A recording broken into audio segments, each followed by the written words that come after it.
सब प्रभु का, मेरा कुछ नहीं। सब प्रभु का, मेरा मुझ में कुछ नहीं। जो कुछ है सो तेरा।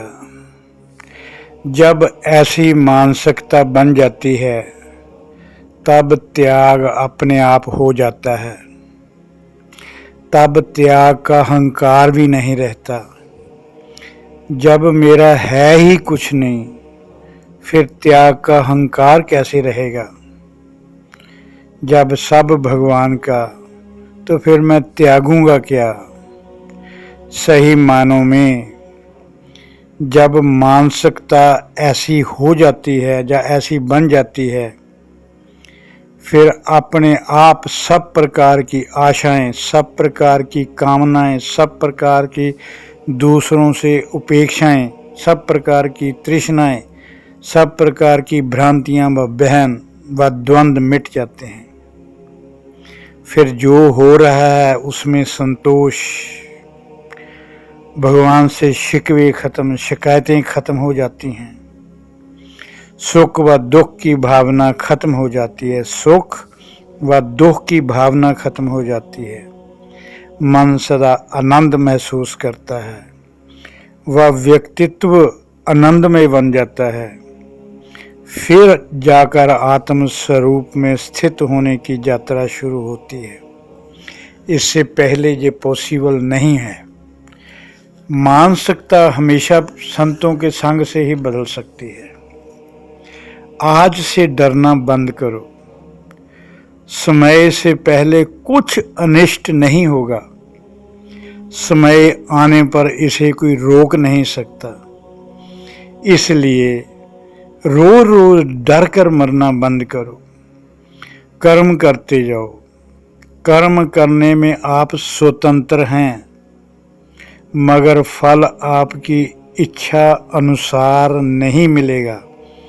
वह प्रभु की इच्छा पर आपकी पात्रता अनुसार समय आने पर जरूर मिलेगा।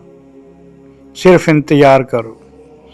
कर्म करते समय होश पूर्वक रहना बहुत जरूरी।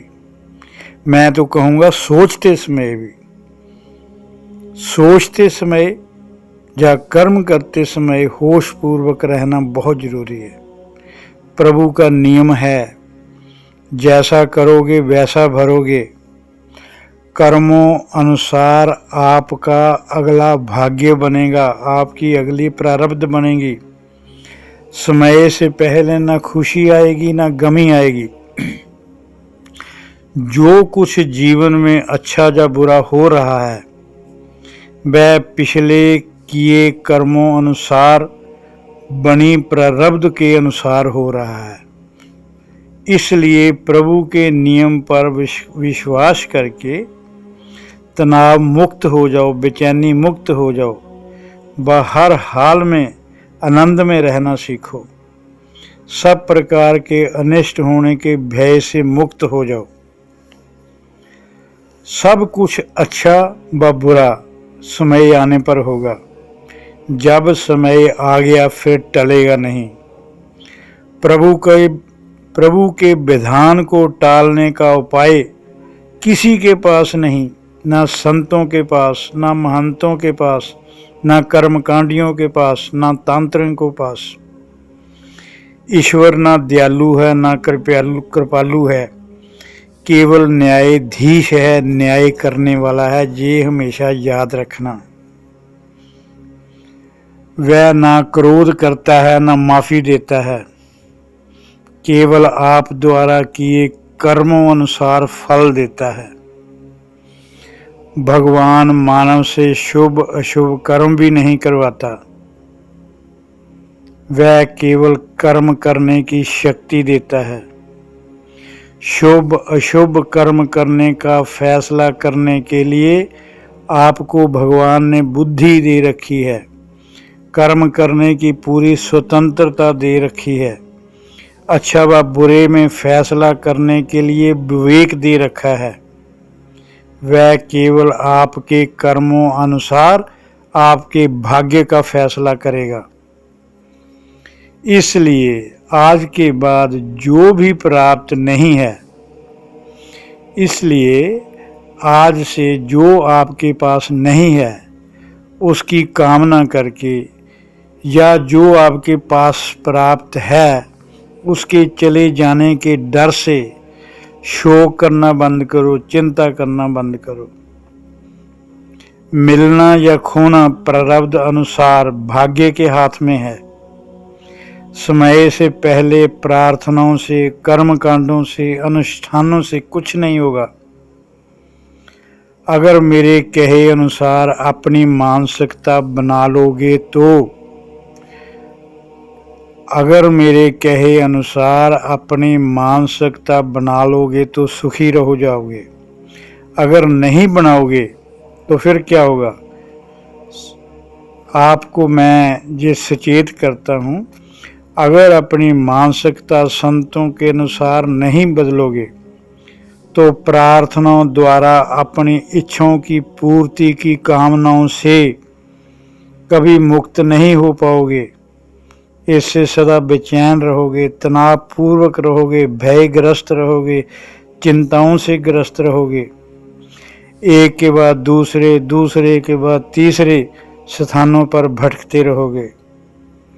सुख दुख जन्म मृत्यु के अधिकार में, सुख दुख जन्म मृत्यु मनुष्य के अधिकार में नहीं है और ना ही मनुष्य के हाथ में है। अगर ये मानव के हाथ होता या मानव के बस में होता तो कभी का दुखों व मृत्यु पर विजय प्राप्त कर चुका होता। कोई दुख नहीं चाहता, कोई मरना नहीं चाहता। शारीरिक कष्टों व मृत्यु की बात तो दूर, मनुष्य अपनी चिंताओं, अपनी हार जीत का डर, लाभ हानि का डर, जय पराजय का डर, अपनी सफलता असफलता की चिंता से कभी का मुक्त हो चुका होता। मन की चंचलता के कारण जो आपके फजूल के कष्ट पाल रखे हैं, मन की चंचलता के कारण जो आपने फजूल के कष्ट पाल रखे हैं, उनका इलाज डॉक्टरों के पास नहीं है। उनका इलाज डॉक्टरों के पास परमानेंट इलाज नहीं है, मगर संतों के पास परमानेंट इलाज है, और वो इलाज भी फ्री में। संत किसी काम का पैसा डिजर्व नहीं करते, क्योंकि संत भगवान के नाम पर दुकानदारी नहीं करते, व्यापार नहीं करते। संतों के संग से सोचने का तरीका बदल सकता है, मानसिकता बदल सकती है, मन की नकारात्मकता सकारात्मकता में बदल सकती है।